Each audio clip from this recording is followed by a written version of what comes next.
Yes!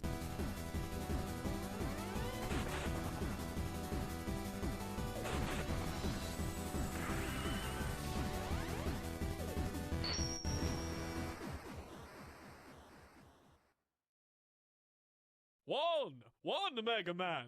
Two Mega Man. Three beautiful blue bombers. Hey everyone, and welcome back to another episode of The Completionist. Now before we start today, I just want to make an announcement that we will be at MagFest from January 23rd through the 26th. We will be having a Normal Boots panel on Sunday at 5:30. Times may change and location may change, so be sure to check the website the day of and the weekend of and all that stuff. Are you putting an amiibo in the shot? I'm talking about MagFest right now. Speaking of MagFest, we will also be participating in the Mega Man Marathon. The Mega Man Marathon. I think it's the Mega Manathon. The Mega Manathon. I'll be completing Mega Man X and X4 live for charity. Get it out of my face! I'll be completing Mega Man X and X4 live for charity on Friday and Saturday. The Twitch link is right here. And if you get kind of confused, we'll be hosting it as well from twitch.tv/thatonevideogamer. Are you just putting things in the shot? We have a show to do! So then, the Mega Man Anniversary Collection. We're going to be tackling the first 3 games of this franchise, and we're going to be coming back to it all year long, especially with its spiritual successor, Mighty Number 9, on the horizon. Ladies and gentlemen, it's time for the Mega Man Anniversary Collection. All-Stars back! You can't talk about it. You can't complain about it. If it's not here, I'm taking it with me. I found another one. God damn it. All-Stars back!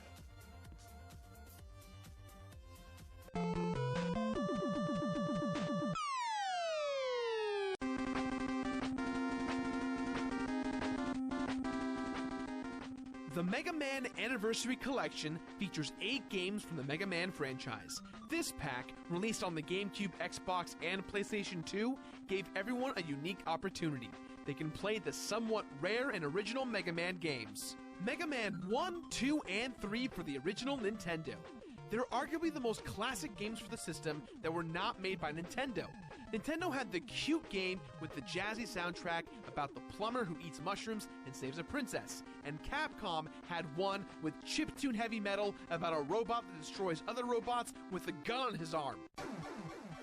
Awesome. But Batman, why did you do Mega Man X before the original Mega Man games? Aren't they just inferior versions of the same thing? And why are you doing 3 at a time? I'm the biggest Mega Man fan of all. Shouldn't you do a full episode on each one? Shouldn't you? Should not you do that? Was that really grammatically correct? When we started the show with Mega Man X, we did it because it's probably my favorite game series ever, and we had no idea we'd still be doing episodes all these years later. Plus, Mega Man's really hot right now. What with his awesome guest spot in Smash, and again, Mighty Number 9 coming out. Looking at you, Mr. Inafune. I want to complete your game. And honestly, if I did do a full episode on each game, it'd get real boring real fast. None of them really have any sort of serious completion bonus, and the story's almost exactly the same every time. But don't get me wrong, Mega Man games are my games, and we love them all. Well, almost all of them. Yes, like our own little blue children who jump with their mouths open. Parenting, am I right? What? So in the interest of completion, before I get into the actual story, the instruction manual for the US version of the game tells its own story, and it's pretty weird. Greg? Thanks, Shirako. Imagine, if you will, that this was real. Dr. Light and his assistant Dr. Wily were buds who made Mega Man and the 6 other robots in the game. But then, Dr. Wily turns evil and reprograms all the robots besides Mega Man to take over the world. Each robot founded its own sovereign land to make up the empire of Monstropolis. And it's up to Mega Man to bring it down.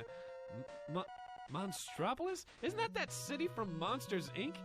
Mega Man just needs to teach the kids how to laugh. So now, here's the real story. Dr. Light and Dr. Wily went to the same university, but once Light started making a bunch of incredible technology, Wily became bitter and made a secret lab where he would try to take over the world. One day, Light created Proto Man, the first robot with super advanced AI. He was very independent, and when his power generator malfunctioned, he was worried that repairs would erase his personality, and so he ran away. That's kind of weird, but I get it. That's exactly how I feel whenever someone tries to repair my power generator. You have a power generator? Yes, I call them smoothies. Dr. Light's next project were 2 assistant robots, Rock and Roll, and when that went well, he made 6 more for other tasks, and all was well. Until mean old Dr. Wily stole them and programmed them for evil. Dr. Wily missed Rock and Roll, and when Rock saw what happened, he offered himself to be converted into a weapon. Dr. Light, seeing no other choice, complied, and in the almost year 200X, Rockman was born. But for us in the US, he was known more commonly as Mega Man. Wow, what a fun little story. Obviously, we overcome the evil, or else there wouldn't be 9 other games. What happened to Wily? Did he get arrested? Killed in an explosion? Did he learn the error of his ways? Dealing with spoilers, I'll just say this. The plots are very repetitive. For example, Mega Man 2's plot sees the return of Dr. Wily and 8 new robot masters. What? Get out! Again, we can just assume from the other titles that Mega Man defeats them all again. Haha! I knew it! Somewhere in the mix of all this, Wily tricks everyone to thinking that he's an alien? It gets weird. Gah, mean old Wily. From here, Wily says he's seen the error of his ways and teams up with Dr. Light to make Gamma, a giant robot to protect the Earth. Thus, the plot of Mega Man 3 begins. 8 new robots have been flown off to space to get the final materials needed for the design, but for some reason, they've all gone crazy, and Mega Man needs to stop them. Awesome! I like nice Dr. Wily. Too bad his name sounds so clearly evil, though. Maybe we shouldn't give people with scary last names PhDs. There's a lot I can say about Mega Man then and now, and about what stacks up and what doesn't, but before I do, let's get one thing straight. Mega Man is a timeless series, and it's hard to separate my honest opinion from all of the nostalgia, but I'm going to do my best. I bet you're gonna say it's really good. It is really good. Mega Man is amazing. Look at what Mario and Zelda looked like at the time, and then look back at Mega Man. This is a really unique art style we're talking about here, folks. It has a calculated aesthetic that seems to be inspired by Osamu Tezuka, creator of Astro Boy, and who is basically just the Japanese Walt Disney. Mega Man 1, 2, and 3 ooze style, and they did it in 8-bit. What? Sorry, I was drinking my power generator. Did you talk about Inafune yet? I'm getting there, Greg. Greg's talking about Keiji Inafune, considered by many to be the father of Mega Man. The original design for Mega Man, known as Rockman in Japan, was presented to him by his mentor, Akira Kitamura. But Inafune did all the character designs for the game, and even designed the actual pixel-based sprites. Maybe his experience with hand-drawn art is why Mega Man's sprite looks so damn good. Yep. Still no word on why he opens his mouth every single time he jumps, though. This also might be why he was able to take such command over the limited 56-color palette of the NES. Maybe it was just that artist's eye. Plus, with each successive entry, everything just kept getting better and better. From the Robot Master designs, to my personal favorites, the oversized mini-bosses and Wily sprites. And don't forget about the music! Across the 3 games, compositions were done by, and I'm gonna botch these all, Yoshihiro Sakaguchi, Takashi Tateishi, Yasukai Fujiti, and Manami Matsume. I made it through. All have super storied careers in game music, but if you recognize Matsume's name, it's because she also did some work for Shovel Knight and Mighty No. 9. She's made some of the most iconic sounding game music in the last 30 years. At the very least, if you don't know Mega Man games, but you know The Completionist, every single episode of our show ends with the iconic song from Mega Man 2.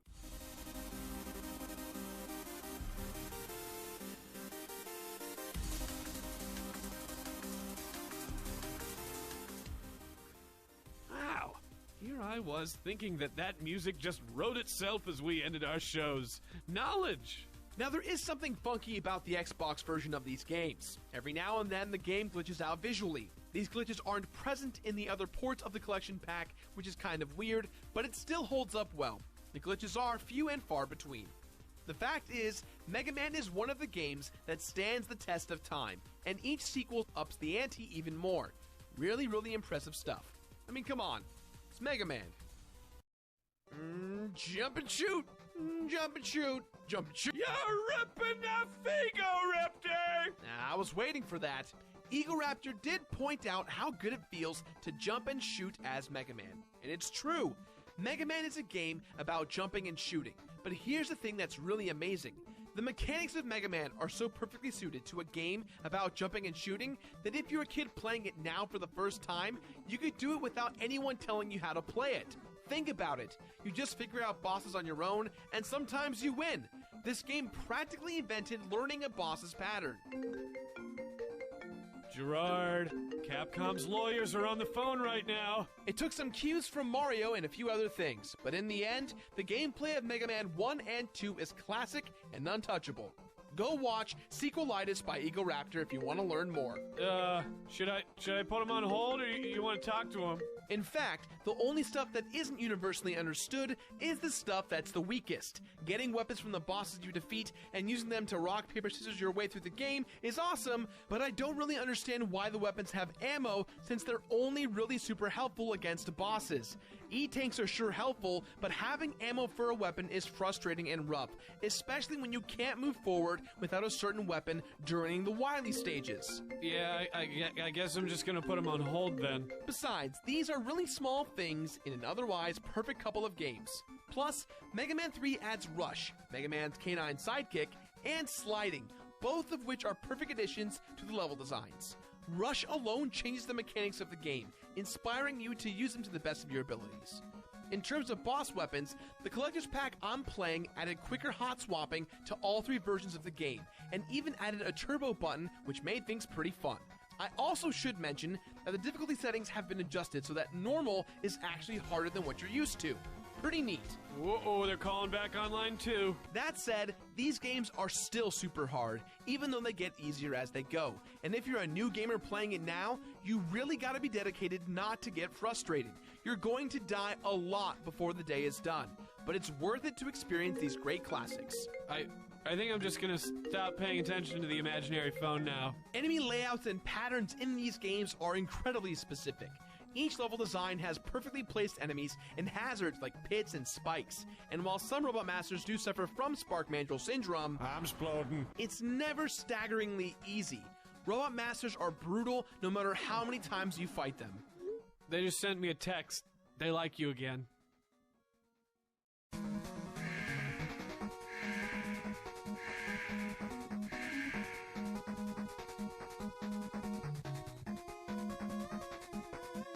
Every Mega Man game follows as such. After you defeat the 8 levels and their prospective Robot Masters, we then go to Wily's castle, where you must traverse through some of the more difficult platforming.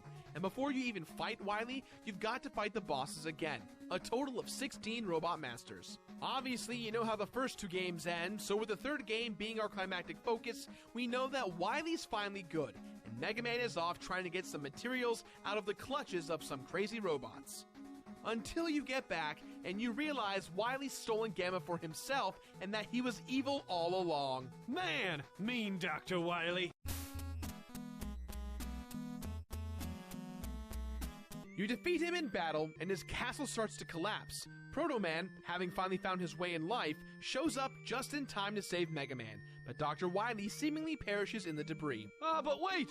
That's his UFO in the background, isn't it? Well, yeah. What the heck, man? They didn't want to just let us be surprised when he's back in the next game? I mean, Mega Man 3's Japanese subtitle is literally Mega Man 3, The End of Dr. Wily. They left me in suspense for a total of 2 seconds. It's not really about the story. Whatever. I gotta go recharge. Grab myself a smoothie. From Wily stage to Wily stage, game to game, the various boss fights are manageable. Well, except for the Yellow Devil, which you might know from being recently featured in the Mega Man stage in Smash Bros. He doesn't really look like the devil.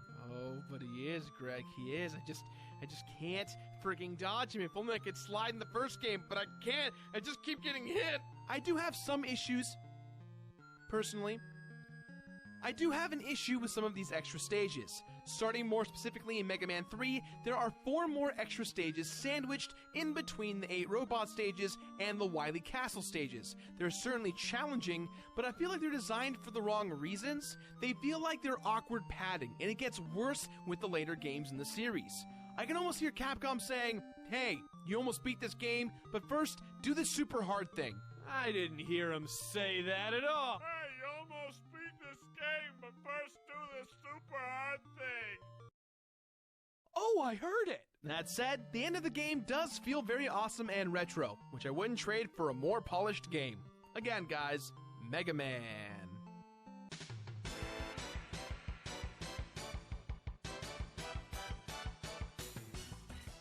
Like I've already repeatedly said, this game is tough as nails to beat, and if you're not an extremely hardcore retro gamer, you're going to rack up some serious deaths in the process. So, with that in mind, this game is super duper fair and fun, and I've always felt like I was advancing by learning rather than getting lucky. That's super rare in a game. Certain specific bosses, however, like the Yellow Devil in Mega Man 1, I felt were unfairly hard and made me mad at the game for forcing me to fight them.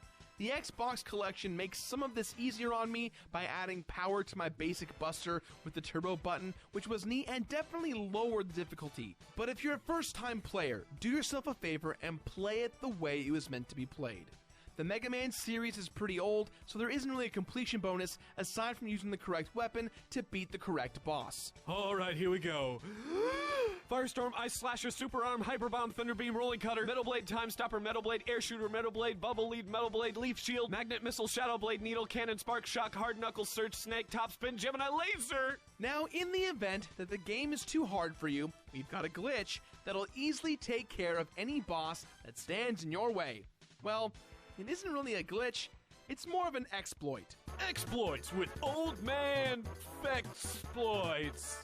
The original Mega Man has two extremely redundant pause buttons, one for switching weapons and one for regular pausing. The one for regular pausing is the select button, and the glitch, exploit, is that some timers and frame data don't work properly while you press it. Watch closely. It works best with Rolling Cutter or Thunder Beam, but you can do it with pretty much anything. Fire a shot at the boss, and then pause the game just as you hit the boss. Wait a second or two, unpause the game, and it'll be like the boss gets hit again. Do this forever, and you win! Also, what name did you call me? Fexploit? Fex off. Mega Man 1, 2, and 3 are total classics in my book. They look great, they play great, and they sound great. Top marks across the board. However, these are older games, and there's not much content outside of the main story. So much of the game's length is created by staggering difficulty at parts. I've always had a love-hate relationship with the Wily stages, but with Mega Man 3 and on, they focused a lot on adding several stages before the Wily stages, which is ultimately padding out the game way longer than it needs to be. So with that in mind, guys, this game gets my completionist rating of finish it. Finish it! And after you finish them all, be sure to subscribe. If you missed if you missed last week's update video featuring Wyatt the Nerd's speed art animation for this video, give it a click right here. Or if you want to know what our top 10 games of 2014 were, give it a click right here. And of course, we've got our mega Spotify playlist over at thatonevideogamer.com. Back to you, Gerard.com. That's all the time we've got for today, guys. So as always, please leave your thoughts somewhere on the internet. We have a really cool Reddit for the Completionist, our Completionist, if you're into Reddit. We got Tumblr, Instagram, Vine, Facebook, pancakes, waffles, sausages. I'm saying whatever Greg's saying right now. If you want to support the show, considering helping Pook. Great. If you want to support the show, considering helping us out on Patreon, we're giving us a tip in that tip jar located somewhere below or on our channel page. And if you're still here watching us, be sure to write #smoothies. Dude, the smoothie episode happened so long ago. Write what that episode is if you remember, if you're a hardcore Completionist fan. Write it? Now, if you excuse me, I'm just going to take all the copies of this that are in the office and just... I don't trust it. I'm taking... How many of these are here? How many All-Stars do we have? 5. There's 5 All-Stars. We have 5 copies of this game. No. No, you don't get this. This is mine.